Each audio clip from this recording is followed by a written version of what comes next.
איך מבקשים סליחה בפורטוגזית? דשקופ או דשקופה? מה ההבדל? מה קורה פה? ובכן, הכל בסדר. חשוב לומר ששתי הצורות האלו תקינות לחלוטין וניתן להשתמש בשתיהן על מנת לבקש סליחה ממישהו. חלק מהאנשים שלומדים את השפה גם הגדילו לדעת באמת שיש פה הבדל של פורמליות.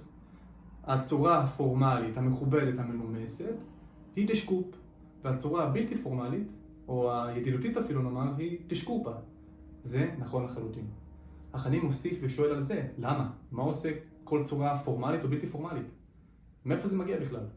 ובכן, הכירו את הפועל דשקופר. המשמעות שלו היא to forgive באנגלית, ובעברית לסלוח. ולמעשה מה שאנחנו עושים פה, זה משתמשים בלשון הציווי של הפועל הזה, אימפרטיבו בפורטוגזית. זאת אומרת, קריאה או הנחיה לפעולה.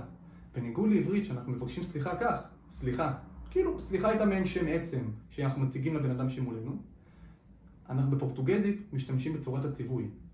ופורטוגזית היא שפה שרגישה לפורמליות. ולכן יש לנו שתי צורות של ציווי. הצורה הפורמלית והבלתי פורמלית. מה שאנחנו למעשה ולסיכום בעצם אומרים כשאנחנו מבקשים סליחה זה סלח או סלחי באופן פורמלי או בלתי פורמלי בהתאמה. רוצים לשלוט באימפרטיבו, ללמוד איך להשתמש בו, ובכללי אתם רוצים ללמוד פורטוגזית אירופאית באופן שכזה בעברית, מעברית לפורטוגזית, בואו ללמוד יחד איתי ונרד לעומקים באופן הכי איכותי שיש.